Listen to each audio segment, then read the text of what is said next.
오늘은 여러분과 마태복음 21장부터 25장까지 내용을 한 호흡으로 그렇게 읽고 싶습니다. 많은 내용을 담고 있는 이 여러 장을 어떻게 한 흐름으로, 한 맥락으로 읽어낼 수 있을까요? 결론부터 말씀드리면 오늘 제가 설교의 제목으로 삼은 이 하늘을 모르는 땅, 이 땅은 예루살렘을 이야기합니다. 저 바벨론이 아닙니다. 예루살렘입니다. 오늘 우리가 23장 맨 끝부분을 읽었는데 21장부터 예수님 예루살렘에 입성하시고 예루살렘 성전을 청결하신 후에 그리고 예루살렘 성전이 무너질 것을 예언하시고 그리고 24장, 25장에 이제 종말에 대한 설교를 주셨습니다. 그 가운데 있는 23장은 거의 욕장이라고 불릴 수 있을 만큼 아주 혹독한 비판, 화했을진저 무려 7번이나 되는 그런 말씀 후에 이어지는 말씀이 오늘 우리가 읽은 예루살렘에 대한 비판의 말씀이라 하겠습니다. 21장부터 25장의 내용을 저는 이렇게 읽습니다. 저의 독법입니다. 마태의 교회는 첫 번째, 미래를 향해서는 종말론적인 신앙 공동체였고, 두 번째, 현재를 향해서는 변혁적인 믿음의 공동체였다. 다시 말씀드리면 마태가 전하는 예수의 말씀 속에는 묵시적인 말씀과 함께 현재를 변화시키는 지혜의 말씀이 함께 있다. 그래서 마태 하늘나라는 미래를 향해서는 종말론적인 실체가 되고 현재를 향해서는 아주 변혁적인 그런 두 가지 측면을 다 가지고 있습니다. 21장부터 예수님께서 예루살렘에 입성하신 그 장면부터 다시 더듬어 보면 예수님께서 예루살렘에 입성하시고 성전을 청결케 하신 그 사건이 유대의 지도층들과 아주 예리한 갈등을 일으키게 됩니다. 그래서 21장부터 22장까지 차례대로 첫 번째 대제사장들과 서기관들, 두 번째 백성의 장로들, 세 번째 바리새인들, 네 번째 헤롯 당원들이 나와서 예수님과 논쟁을 벌입니다. 이런 배경 하에서 예수님 무화과 나무의 사건, 잎사귀만 무성했던 무화과 나무가 말라 비틀어지는 그 사건이 있고 나서 이제 예수님 비유의 말씀을 주시는데 21장과 22장에 나오는 비유는 13장 비유장에 나오는 비유와 전혀 다릅니다. 13장 비유장에 나오는 비유는 하늘나라에 대한 비유고 21장과 22장에 나오는 비유는 이 유대 지도층들이 들을 때에 그들을 공격하는 비유로, 저들을 비판하는 비유로 그렇게 들려질 수 있는 그런 비유의 말씀을 하십니다. 첫 번째가 두 아들의 비유예요. 첫 번째 아들은 가겠다 그러고 가지 않았던 아들, 두 번째 아들은 가지 않겠다 했다가 뉘우쳐서 간 아들, 그리고 악한 포도원 품꾼의 비유, 그리고 혼인잔치의 비유. 이 세 비유는 다 유대 지도층들을 향한 도전과 비판의 말씀으로 듣는 자들이 그렇게 이해했던 그런 비유의 말씀입니다. 그러고 나니까 이제 이들이 차례대로 나와서 예수님과 더 깊은 반격을 해요. 22장부터 23장에 차례대로 첫 번째는 바리새인과 헤롯 당원들이 나와서 이제 납세 문제를 가지고 시비를 겁니다. 로마 제국에 납세를 하는 것 이게 옳습니까? 그 문제를 가지고 예수님을 공경에 빠뜨리고 이어서 두 번째로 났던 사두개인들은 부활의 문제를 가지고 예수님께 아주 곤욕스럽게 합니다. 그 다음에 세 번째는 율법사들이 율법의 문제를 가지고 나와서 예수님을 괴롭히려고 합니다. 이런 논쟁 후에 23장에 예수님께서 거의 욕장에 가깝죠. 화있을진저 그러면서 아주 혹독한 비판을 바리새인과 서기관들을 향해서 하십니다. 그리고 예수님 성전이 무너질 것을 예언하시고 이제 마지막 5번째 설교를 하시는데 종말에 대한 설교입니다. 24장과 25장에 그 말씀을 하시고 그리고 이제 주어지는 25장의 비유는 그거는 종말에 관한 경고와 심판과 관련된 비유예요. 열처녀 비유, 달란트 비유. 그 두 비유는 다 종말에 대한 심판과 경고의 비유로 주신 그런 비유의 말씀입니다. 그래서 마태복음은 그 어느 복음서보다 조직적이에요. 철저합니다. 구조적입니다. 그러니까 예루살렘에 입성하신 후에 예수님의 사역을 요약한다면 유대 사회를 구성하는 저 지배층들과의 대결로부터 시작해서 저들을 변혁시키는 대한 공동체로부터 시작해서 미래적인 종말론적인 신앙 공동체로까지 이어지는, 그래서 마태의 교회는 이 두 가지 측면이 다 있습니다. 미래와 종말에 관해서는 종말론적인 신앙 공동체고 그들이 땅에 발을 붙이고 있는 이 땅을 향해서는 변혁적인 신앙 공동체입니다. 그래서 예수님의 말씀 속에는 묵시적인 말씀도 있고 현재를 변화시킬 수 있는 지혜의 말씀도 있습니다. 이 마태복음의 독특한 구조, 둘도 아니고 하나도 아닌, 마치 타원의 두 중심과 같은, 그러니까 마태에 있어서 하늘과 땅은 둘도 아니고 그렇다고 해서 하나도 아니에요. 이 독특한 구조, 종말론적인 신앙 공동체이면서 동시에 현실에서 변혁적인 신앙 공동체, 현재적인 미래와 미래적인 현재를 다 가지고 있는, 이것이 마태복음의 특징이라 하겠습니다. 그래서 마태의 이해에 있어서는 땅의 개념이 대단히 독특합니다. 예수님 족보부터 그래요. 예수님 족보가 마태복음 어떻게 시작되죠? 아브라함부터 다윗까지 14대요. 바벨론으로 포로 잡혀갈 때까지 14대요. 바벨론으로부터 사로잡혀간 후부터 그리스도까지 14대다. 아직 이 땅이 회복되지 않았어요. 마태는 이렇게 땅의 회복에 많은 관심이 있습니다. 그리고 이스라엘 땅에 대한 회복에 관심이 많아요. 신약 성경 어디에도 이스라엘의 땅이란 말이 없어요. 근데 마태복음에만 나옵니다. 애굽으로 피신 가셨던 예수님의 가족들이 천사에 의해서 이스라엘 땅으로 돌아가라 하는 말씀을 듣고 그리고 이스라엘 땅으로 돌아갔다. 마태복음은 2번 연속으로 그렇게 이야기합니다. 로마 제국하에 있지만 마태의 머릿속에서는 이스라엘의 회복이 있는 거예요. 여러분 요즘 사람들 우리가 서울이라 그러지 한양이라고 부르지 않잖아요. 근데 마태의 머릿속에는 이 이스라엘의 회복이 있습니다. 마가복음과 누가복음에서는 저 갈릴리 가버나움으로 가셨다 이렇게 기록해요. 근데 마태복음은 달라요. 스불론과 납달리 지경에 있는 그 가버나움 갈릴리로 가셨다. 그래서 마태복음은 예루살렘을 중심으로 해서 네 지역으로 이스라엘을 표시합니다. 갈릴리, 데가볼리, 유대와 요단강 동편 베레아. 이것은 구약의 이스라엘 12지파가 요단강을 중심으로 해서 네 지역으로 땅을 분배받는 것과 겹쳐지는 장면이에요.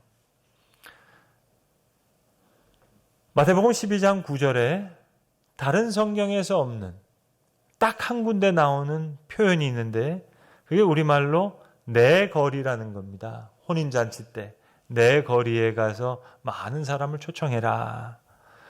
신약 성경에 딱 한 군데 나와 있는 표현이기 때문에 해석하기가 쉽지 않죠. 삼거리입니까? 사거리입니까? 그러나 이 헬라어 용례를 보자면 지역의 경계를 의미하는 거예요. 윤곽과 차라리 국경이라고 번역하는 것이 옳겠어요. 열방을 품는. 자, 땅이 변화돼야 되겠는데 내 거리로 가서, 그런데 그 중간에 있는 예루살렘은 정작 바리새인과 서기관들과 헤롯다운 대제사장들로 꽉 차 있는 거예요. 그래서 이 예루살렘을 향한 말씀을 주십니다. 화 있을진저 바리새인과 서기관들이여. 오늘 본문에서도 예루살렘아 예루살렘아 그러면서 말입니다. 23장 8절부터 12절에 아주 독특한 표현이 나오는데 이건 마태복음에만 나오는 겁니다. 너희는 랍비라 칭함을 받지 말 것이고 땅에 있는 자들을 아비라 부르지 말 것이고 그리고 세 번째 지도자라 칭함을 받지 말 것이다. 이 본문을 가지고요 좀 과격하게 해석하는 신약학자들이 더러 있습니다. 그건 뭔고 하니 23장에 예루살렘을 비판하는 그 말씀 중에 그것은 예수님 당시에 예루살렘 중심의 종교 지도자들뿐만 아니라 마태가 마태복음을 기록했을 당시에 예루살렘 교회에 대한 비판도 포함되어 있는 것이 아닌가 하는 다소 과격한 주장을 하는 학자들이 있어요. 좀 과격하긴 하죠. 랍비라 칭함을 받지 말라. 땅에 있는 자들을 아비라 하지 말라. 지도자라 칭함을 받지 말라. 예루살렘 교회도 예수님의 가르침을 온전히 받아들이지 못한 것은 아닌가 하는 그런 의문입니다. 예수님의 혈족이 교회 지도자로 등장합니다. 사도행전 15장, 갈라디아서 1장, 2장을 보시면 예수님의 동생인 야고보가 예루살렘 교회 지도자로 부상한 사실을 증언하는데 야고보는 아시는 대로 베드로와 다른 제자들처럼 예수님 생전의 제자가 아니었습니다. 바울처럼 부활한 예수님을 만났던 사람도 아니었습니다. 근데 그가 어떻게 예루살렘 교회의 기둥과 같은 그런 사도가 됐을까? 심지어 갈라디아서 1장, 2장에 보시면 베드로조차 두려워하는 권세를 가지게 되었는지 거기에 대해서는 성경이 우리에게 가르쳐주지 않습니다. 침묵하고 있습니다. 다만 우리가 아는 것은 예수님 공생애 중에는 오히려 예수님의 사역을 이해하지 못한 사람들이 예수님의 동생들이었어요. 여러 번 나옵니다. 예수님을 찾아왔던 친족들을 놓고 예수님 제자들을 보내면서 이자가 나의 모친이요 나의 형제 자매다 그렇게 얘기하시죠. 그리고 예수님의 부활 후에 예수님의 동생들은 제자로 합류하게 됩니다. 그래서 바울이 고린도 후서에서 고린도 교인들에게 이제는 내가 그리스도도 육체대로 알지 아니할 것을 선언한 것도 혹 이런 배경에서 나온 말씀이 아닌가 그렇게 주장하는 학자들도 있어요. 아무튼 23장에 나타난 이 예루살렘에 대한 비판에 예루살렘 교회에 대한 비판이 포함된다 안 된다 그 학문적인 토론과는 별개로 예루살렘 교회가 주님의 가르침을 온전히 따르지 못했다는 사실을 우리는 성경을 통해서 알 수 있습니다. 사도행전 15장을 읽으시고 그리고 갈라디아서 1장, 2장을 비교해서 읽으시면 분명하게 알 수 있어요. 예루살렘 교회가 얼마 지나지 않아서 변질됩니다. 사도행전 15장에서는 분명히 우리가 이렇게 하자 결정했어요. 근데 갈라디아서 1장, 2장을 보시면 불과 몇 년이 지나지 않았는데 저들의 믿음이 변질됩니다. 그게 예루살렘 교회였어요. 이방 그리스도인에 대해서 본질적인 것만 요구하고 비본질적인 건 요구하지 말자. 사도행전 15장에서 예루살렘 교회가 그걸 결정합니다. 공증까지 해서 편지까지 써서 자기 교회 지도자들을 바울과 바나바와 함께 안디옥 교회에 보내요. 그런데 갈라디아서 1장, 2장을 보시면 그 안디옥에서 몇 년이 지나지 않았는데 이제 딴판이 됩니다. 변질됩니다. 비본질적인 것을 본질적인 것처럼 고수합니다. 잘못됐죠. 예루살렘 성전만 잘못된 게 아니에요. 대제사장만 잘못된 게 아니에요. 바리새인과 서기관들만 잘못된 게 아니에요. 예루살렘 교회도 잘못됐고 예루살렘의 교회 지도자들도 잘못 행한 점이 있습니다. 오늘 제목에 하늘을 모르는 땅. 이 땅은 바벨론이 아니에요. 예루살렘입니다. 하늘을 모르는 땅. 21장과 25장의 맥락에서는 그 하늘을 모르는 땅은 가로 열고 성전이에요. 예루살렘이에요. 그 가로 속에는 교회도 들어갈 수 있겠죠. 랍비라 칭함을 받지 말라. 이 땅의 아비를 알던 자들은 아비라 부르지 말라. 지도자라 칭함을 받지 말라. 하늘을 모르는 땅, 이 속에는 제사장도 헤롯 당원도 바리새인과 서기관들도. 그래서 주님 화 있을진저 화 있을진저 얘기하시고 오늘 예루살렘을 향해서도 그렇게 말씀하시는 거예요. 마태의 교회는 모름지기, 오늘 본문을 통해서 유추할 수 있는 것은 미래에 대한 종말론적인 신앙 공동체뿐만이 아니라 오늘 현재를 향해서도 변혁적인, 대안적인 그런 믿음의 공동체였다. 종말론적인 신앙 공동체와 함께 현실을 향해서도 변혁적인 긴장관계 속에 있는 그런 믿음의 공동체였다는 것을 알 수 있습니다. 외적인 종교적인 권위가 아니에요. 자기 포기, 사랑, 온유, 겸손, 공의에 대한 권위의 본질을 두는, 그래서 랍비라 칭함을 받지 말고 땅에 있는 자를 아비라 부르지 말고 지도자라 칭함을 받지 말라. 물론 여러분 종말론적인 신앙 공동체, 그 하늘나라를 모르는 땅이 있어요. 그런 세상이 있어요. 그건 외부의 적이라고 할 수 있겠죠. 그러나 동시에 하늘의 뜻을 왜곡시킬 수 있는 가능성을 많이 가진 예루살렘과 같은 내부적인 적과 같은 땅이 있어요. 항상 여러분 외부의 적보다 내부의 적이 훨씬 무서운 적입니다.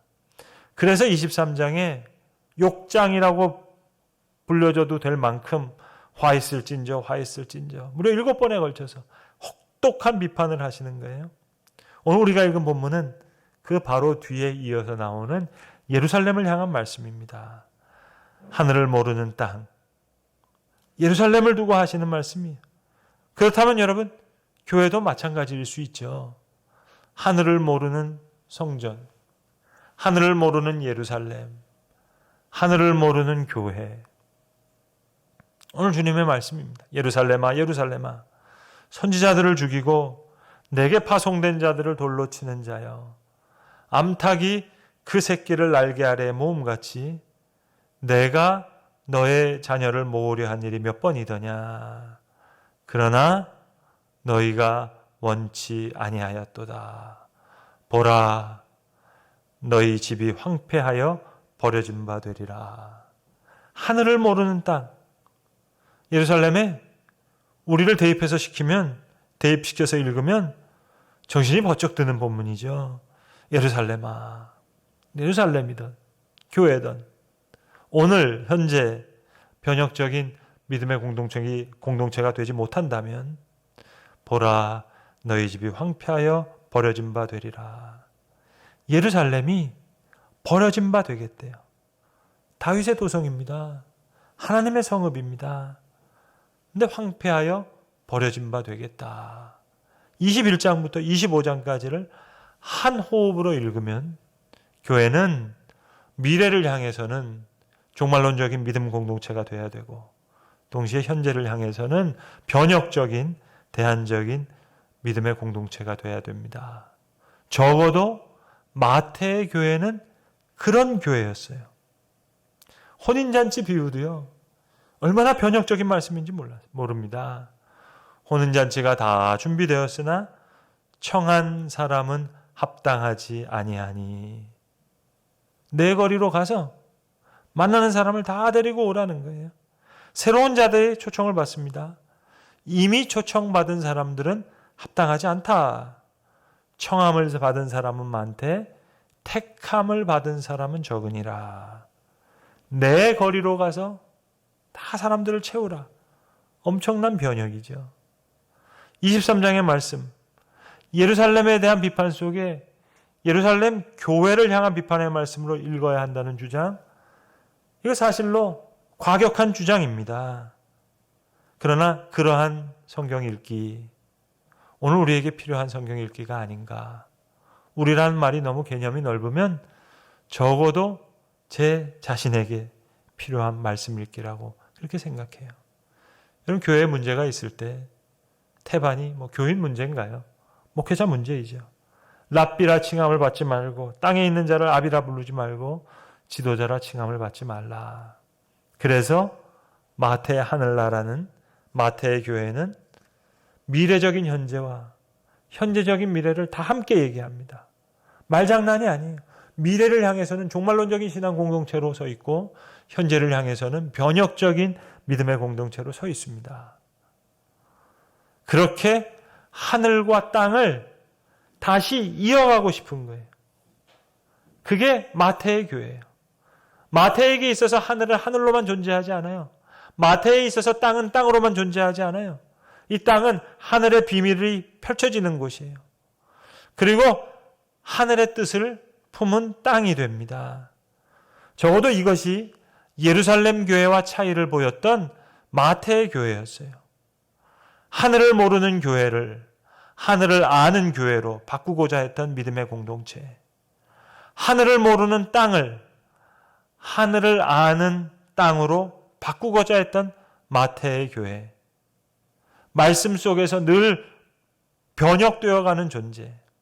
예루살렘아, 예루살렘아, 암탉이 그 새끼를 날개 아래 모음과 같이 내가 너의 자녀를 모으려 한 일이 몇 번이더냐 물으신 후에 그러나 황폐해지리라 보라. 그러면서 또 말씀하십니다.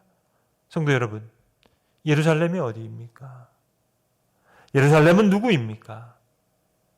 하늘을 모르는 땅, 그것이 예루살렘이에요. 하늘을 모르는 그 사람, 그가 예루살렘입니다. 하늘을 모르는 교회, 그곳이 예루살렘입니다. 그래서 주님 갈릴리에서 행하시는 거예요. 그래서 갈릴리를 사랑하시는 거예요. 부활하신 후에 말씀하시죠. 무서워하지 말라. 가서 내 형제들에게 갈릴리로 가라 하라. 거기서 갈릴리에서 저들은 나를 보리라. 그리고 마태복음은 다시 말씀합니다. 11 제자가 갈릴리로 가서 예수께서 지시하던 그 산에 이르러. 예루살렘이 아니 갈릴리입니다. 갈릴리는 어디입니까? 갈릴리는 누구입니까? 하늘을 아는 땅. 거기가 마태의 갈릴리예요. 하늘을 아는 땅. 그 사람이 갈릴리예요. 마태의 교회는 예루살렘이 아니에요. 마태의 교회는 갈릴리예요. 그곳은, 거기는, 그는 예루살렘이 아닌 갈릴리였던 것입니다.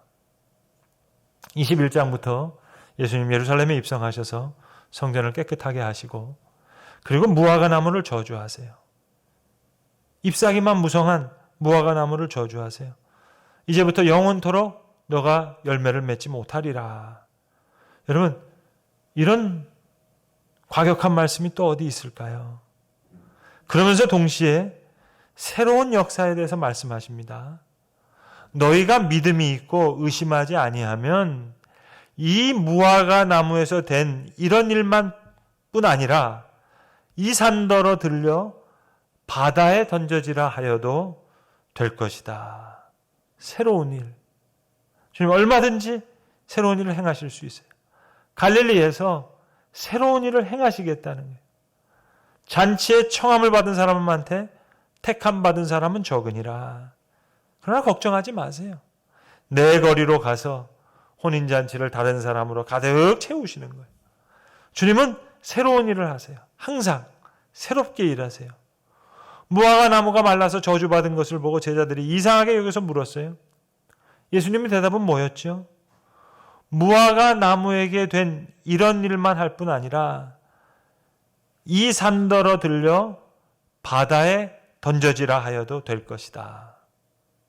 걱정하지 마세요. 새 일을 이루신다는 겁니다. 열처녀 비유처럼, 달란트 비유처럼 지혜로운 처녀가 있어요. 미련한 처녀도 많지만 지혜로운 처녀도 많아요. 악하고 게으른 종도 있지만 착하고 충성된 종이 훨씬 더 많아요. 주님의 가르침을 온전히 지켜내지 못했던 예루살렘 교회도 있지만 다시 하나님의 새로운 역사 가운데 쓰여지는 안디옥 교회도 있어요. 좋았던 교회도 타락하고 잘못되었던 교회도 다시 변화돼요. 처음 된 자가 나중되고 나중된 자가 처음 돼요. 예루살렘 교회가 아닌 시리아의 안디옥 교회에서 처음으로 그리스도인이라 불러줬던 교회와 성도가 있었던 하나님의 역사, 다시 갈릴리에서부터 시작하시는 거예요. 주님은 갈릴리에서부터 다시 새로운 일을 시작하십니다. 하늘을 아는 땅, 그곳은, 거기는, 그 사람은 예루살렘이 아닌 갈릴리였던 것입니다. 기도하겠습니다. 아버지 하나님, 오늘 말씀을 통한 마태의 교회와 같이 미래를 향해서는 종말론적인 믿음의 공동체로 세워지게 하시고, 세우신 교회와 성도들, 이 현재를 향해서는 주의 말씀을 따라 변혁적인 그런 믿음의 공동체로 온전히 세워지기를 원합니다. 예루살렘이 아닌 갈릴리로 제자들을 부르시고, 또 제자들이 그 갈릴리에 가서 주의 소명을 다시 받았던 것처럼 주님, 하늘을 아는 땅, 그 땅이 우리의 심령이 되게 하시고 세우신 교회가 되게 하여 주셔서 갈릴리와 같이 주님, 하늘을 아는 땅으로 새로운 주의 역사를 시작하는 그런 귀한 장소, 우리의 심령 세우신 교회와 성도와 교회가 그러한 갈릴리가 되게 하여 주시옵소서. 우리 주 예수 그리스도의 이름으로 기도합니다. 아멘.